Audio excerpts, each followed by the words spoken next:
Oke, assalamualaikum warahmatullahi wabarakatuh.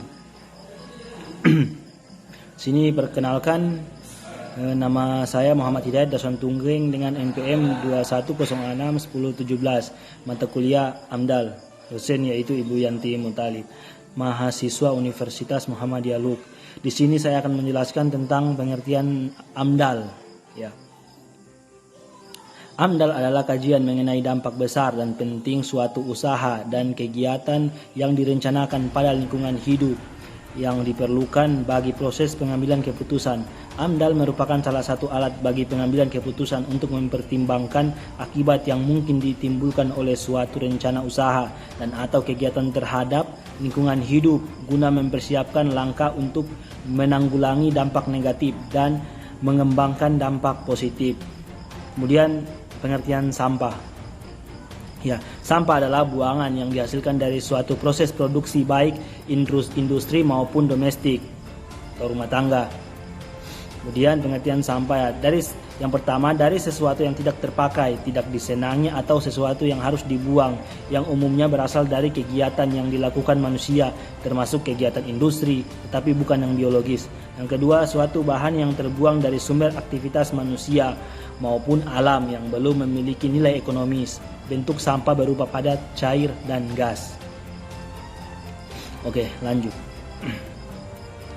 Sampah ada dua, yaitu jenis sampah ada dua, yaitu sampah organik dan sampah anorganik. Sampah organik adalah sampah atau limbah yang berasal dari sisa makhluk hidup yang dapat terurai secara alami. Kemudian sampah anorganik adalah sampah atau limbah yang dihasilkan dari berbagai macam proses. Sampah ini tidak dapat terurai oleh bakteri secara alami dan umumnya memerlukan waktu yang cukup lama.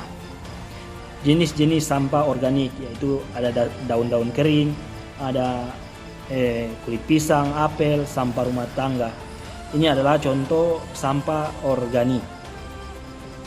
Kemudian masuk ke sampah anorganik yaitu kertas, kaleng, botol plastik, kantong kresek, pecahan kaca.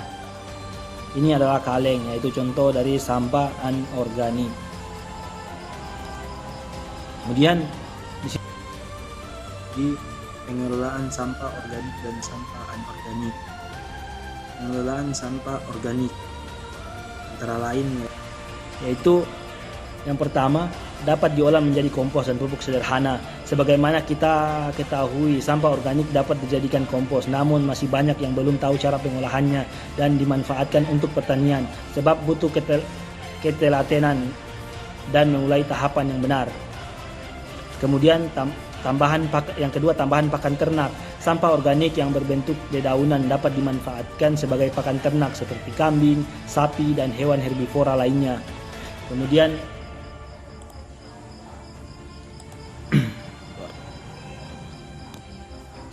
Kemudian dapat dijadikan biogas dan listrik. Sampah organik dari tahu tempe dan kotoran hewan dapat dijadikan bahan utama untuk membuat biogas.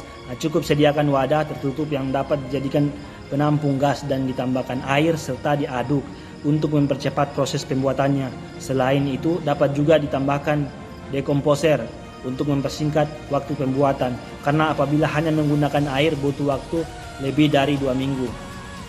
Masuk di sampah anorganik antara lain, yaitu yang pertama dibuat kerajinan tangan. Banyak warga di Indonesia yang memiliki ide kreatif untuk mendapatkan manfaat tersembunyi dari sampah anorganik.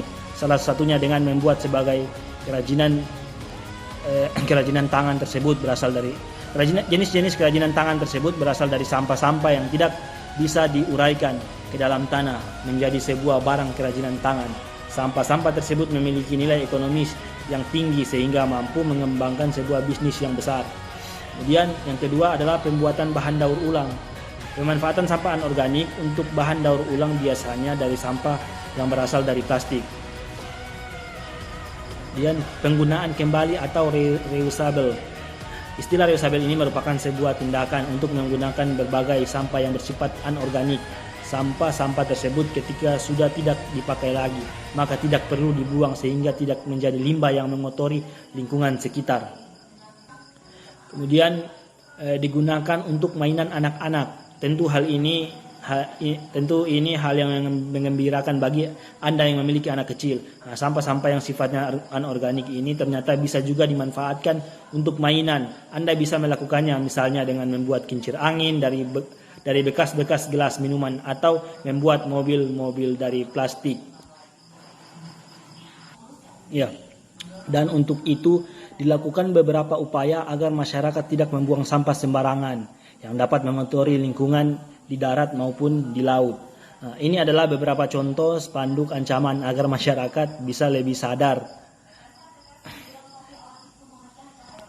Karena kalau menurut saya peringatan biasa tidak lagi berpengaruh. Dan inilah contoh larangan-larangan yang berupa ancaman-ancaman.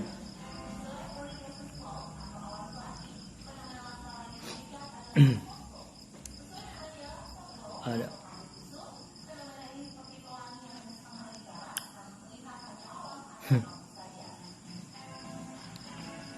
Oke, sekian dari saya. Terima kasih. Jangan lupa like, comment, and subscribe. Karena subscribe itu gratis, guys. Oke, bye. Dadah.